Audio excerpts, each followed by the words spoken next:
Hello friends, welcome to my channel hello home. Winters यानी फूलों का मेला। जी हाँ, विंटर्स में नवंबर से लेकर फरवरी मार्च तक जैसे फूलों का मेला सा लगा रहता है।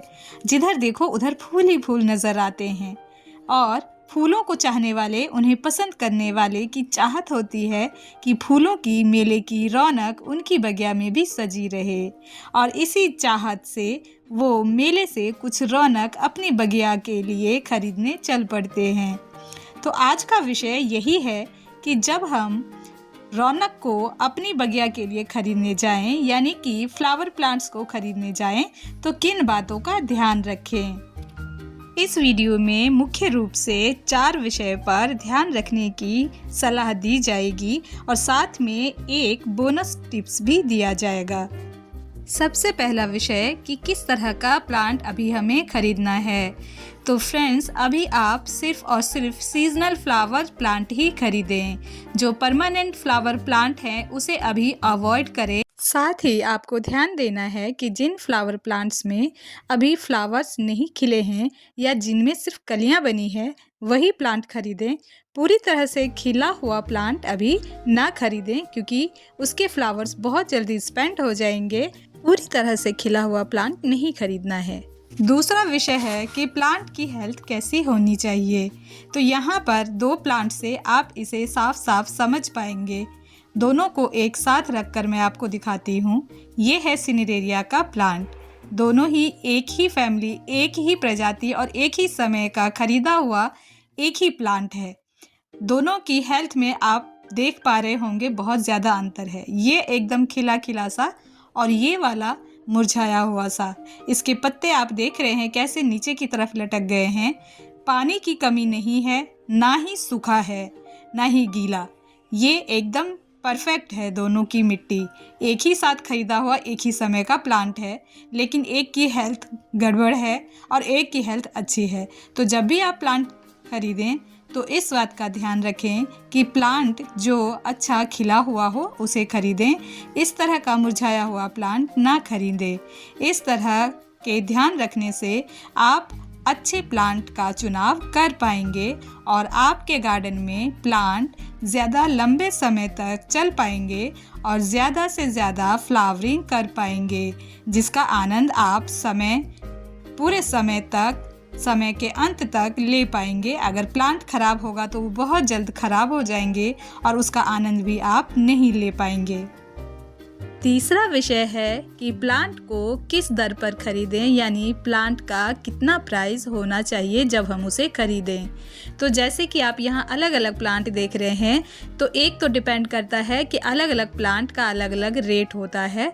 दूसरा होता है कि प्लांट की कितनी घनत्व है, क्या हेल्थ है। जैसे आप ये देख रहे हैं एक बहुत ही छोटा सा प्लांट है और यहाँ पर और भी जो छोटे प्लांट्स रखे हैं इसको छोड़कर, तो ये प्लांट आपको 20 से 25 रुपये हर जगह मिलेगा। इससे ज़्यादा का ये प्लांट नहीं होता है। अगर आप इससे कोई बहुत ही ज़्यादा प्लांट बड़ा खरीदते हैं तो ही उसका प्राइस बढ़ेगा। तो जो सबसे मिनिमम छोटा प्लांट होगा वो 20 से 25 से ज़्यादा का नहीं होगा। इस बात का ध्यान रखें। चौथा विषय है कि जब भी हम प्लांट खरीदते हैं तो उसे लगाने के लिए पॉट भी चाहिए, तो वो भी हमें खरीदना है। पॉट खरीदते समय आपको ध्यान रखना है कि पॉट का सिलेक्शन ऐसा हो जैसा आपका प्लांट है, यानी कि प्लांट अगर छोटा है तो पॉट भी छोटा होना चाहिए। प्लांट अगर बड़ा है तो पॉट भी थोड़ा सा बड़ा होना चाहिए।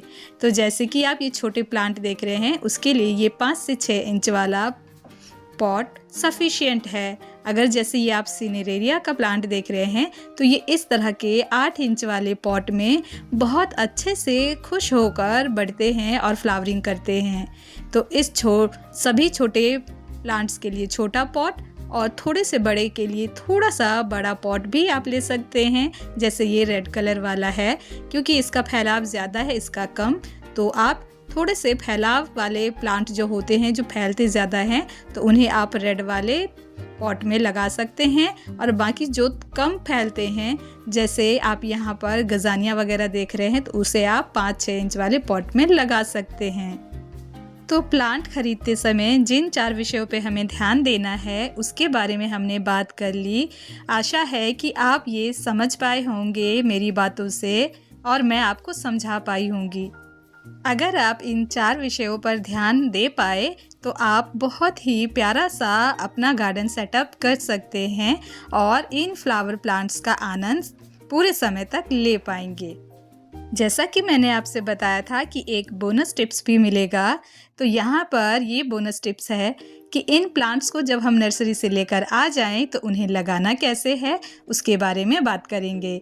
तो देखिए, सबसे पहले जब सभी प्लांट को लगाने के लिए वेल ड्रेन सॉइल लेना है। जैसा आप यहाँ देख रहे हैं, इस सॉइल के अंदर रेत मिक्स है और आपको कोई भी खाद लेना है। जैसे यहाँ पर मैंने लिया है वर्मी कंपोस्ट, साथ में लेना है आपको फंगीसाइड। कोई भी फंगीसाइड आप ले सकते हैं ताकि प्लांट को फंगस से बचा सके। जैसे मैंने वर्मी कंपोस्ट लिया है, आप और भी कोई खाद, लीफ कंपोस्ट, किचन कंपोस्ट या कार्डन कंपोस्ट भी ले सकते हैं। खरीदे हुए नए प्लांट को पॉट में लगाने के लिए जिन 3 चीज़ों की ज़रूरत पड़ती है उनके बारे में अभी आपने जाना। इसी के साथ में आप इसमें नीम खली का भी यूज़ कर सकते हैं, जिससे प्लांट को निमेटोड जैसी बीमारियों से बचाया जा सके।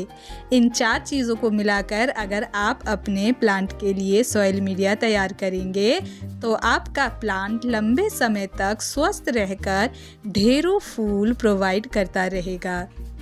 इसी बोनस टिप्स के साथ मैंने अपने सभी प्लांट को लगा लिया है और अब आप देख रहे हैं कि मेरी बगिया कितनी सुंदर दिख रही है। कुछ प्लांट अभी भी बच गए हैं जिन्हें मैं बाद में लगा लूँगी। तो अगर आप भी एक प्लांट लवर, फ्लावर लवर और नेचर लवर हैं और गार्डनिंग का शौक़ रखते हैं या फिर गार्डनिंग शुरू कर चुके हैं और ऐसे कुछ सवालों के जवाब ढूंढ रहे थे, तो मुझे पूरा विश्वास है कि मैं आपके सवालों का जवाब दे पाई हूँ और उम्मीद है कि इन सभी जवाबों के साथ आप अपने गार्डनिंग के सफ़र को और भी बेहतर बना पाएंगे। तो मेरे द्वारा बताए विषयों पर ध्यान दें और अपनी गार्डनिंग को एंजॉय करें।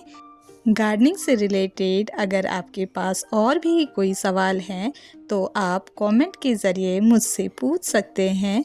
मैं पूरी कोशिश करूँगी उनके जवाब आप तक पहुँचाने की। अगर ये वीडियो आपको इन्फॉर्मेटिव लगी हो, आपके काम की लगी हो, तो मेरे वीडियो को लाइक करें, शेयर करें अपने उन मित्रों के साथ जो गार्डनिंग पसंद करते हैं, फ्लावर लवर या नेचर लवर हैं। अगर आप पहली बार मेरे चैनल पर पहुंचे हैं, मेरी वीडियोस को देख रहे हैं और मेरी वीडियोस पसंद आ रही हैं, तो मेरे चैनल को सब्सक्राइब कर लें विद बेल नोटिफिकेशन, ताकि आगे और भी इन्फॉर्मेटिव वीडियोस आप तक पहुंच सके और आप उसका फ़ायदा उठा पाएँ। तो मिलते हैं किसी अन्य वीडियो में। वीडियो को पूरा देखने और अपना कीमती समय देने के लिए थैंक यू फ्रेंड्स।